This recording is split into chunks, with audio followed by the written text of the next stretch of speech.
Hello नमस्कार दोस्तों। General studies Hindi में आपका स्वागत है। इस वीडियो में हम इन्फ्लेशन यानी महंगाई के बारे में जानेंगे। बहुत ही इम्पोर्टेंट वीडियो है। इस वीडियो को पूरा देखना और इस वीडियो को लाइक करके चैनल को सब्सक्राइब भी कर देना, ताकि आपको आने वाले इम्पोर्टेंट वीडियोस हमेशा मिलते रहेंगे। सबसे पहले तो ये जान लेते हैं कि मुद्रास्फीति यानी इन्फ्लेशन होता क्या है। देखो, मुद्रास्फीति को आम बोलचाल की भाषा में महंगाई भी कहा जाता है। यानी महंगाई, मुद्रास्फीति और इन्फ्लेशन ये एक ही चीज़ है।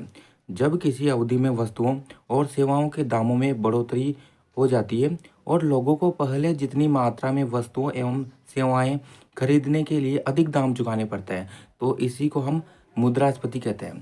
जैसे एक रोटी की कीमत मान लो 10 रुपये पड़ती थी, तो उसकी कीमत 15 रुपये हो जाए, लेकिन रोटी तो एक ही है, तो इसे हम कहेंगे महंगाई या फिर मुद्रास्फीति, क्योंकि उतनी ही मात्रा के लिए आपको अधिक पैसा देना पड़ रहा है।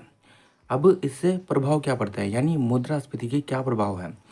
अगर यह 2% के आसपास रहता है, तो अर्थशास्त्री द्वारा माना जाता है कि अर्थव्यवस्था स्थिर है, अच्छा प्रदर्शन कर रही है और मांग और आपूर्ति अच्छी स्थिति में। लेकिन जब भी मुद्रास्फीति किसी अर्थव्यवस्था की विकास दर को पार करती है, इसका यह संकेत माना जाता है कि अर्थव्यवस्था संघर्ष कर रही है। यानी मान लीजिए भारत की विकास दर 6% है और इन्फ्लेशन भी अगर 6% हो गया, तो भारत जो है संघर्ष कर रही है यहाँ की अर्थव्यवस्था, ऐसा माना जाएगा। ठीक है। देखो, आम जनता पर मुद्रास्फीति का प्रभाव क्या पड़ता है। देखो, मुद्रास्फीति बढ़ने का आम जनता पर नकारात्मक प्रभाव पड़ता है। वस्तुओं और सेवाओं के दाम तेजी से बढ़ने के कारण कई चीज़ें आम आदमी की पहुंच से बाहर हो जाती है, क्योंकि मान लो आपकी जो सैलरी है वो उतनी है और चीज़ों के दाम बढ़ गए, तो आपके पास उस चीज़ को नहीं खरीद पाएंगे आम जनता। तो इस वजह से इसका नकारात्मक प्रभाव पड़ता है आम लोगों पर।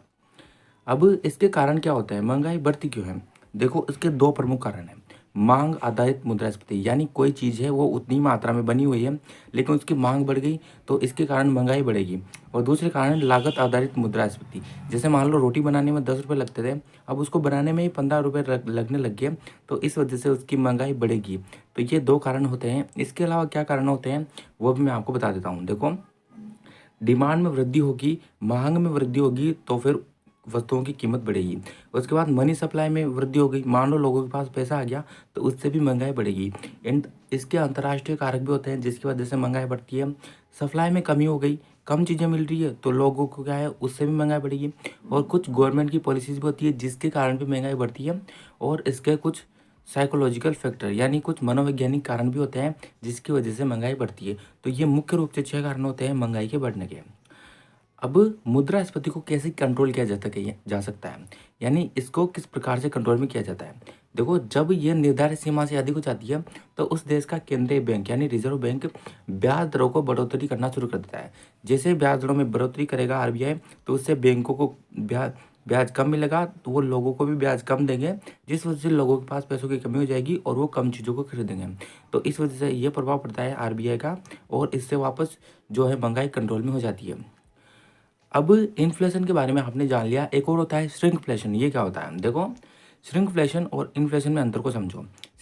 जो मान लो, जो 2 लीटर की कीमत थी उसके $5 आपको देने पड़ते थे। ठीक है, मान लो 5 रुपये देने पड़ते थे, तो अब भी उस वस्तु के 5 रुपये देने पड़ेंगे, लेकिन मात्रा को कम कर दिया। पहले महंगाई में क्या था, उसकी महंगाई बढ़ रही थी, इन्फ्लेशन में उसकी कीमत बढ़ रही थी, लेकिन इसमें कीमत को नहीं, क्वांटिटी को कम कर दिया गया है, तो इसे हम कहेंगे श्रिंकफ्लेशन। ये भी आपको ध्यान में रखना है। यहाँ पर अंत इस वीडियो को लाइक और सब्सक्राइब जरूर कर देना। इस चैनल पर बहुत सारे वीडियोस अवेलेबल हैं, आप उनको देख सकते हो। जय हिंद, जय भारत।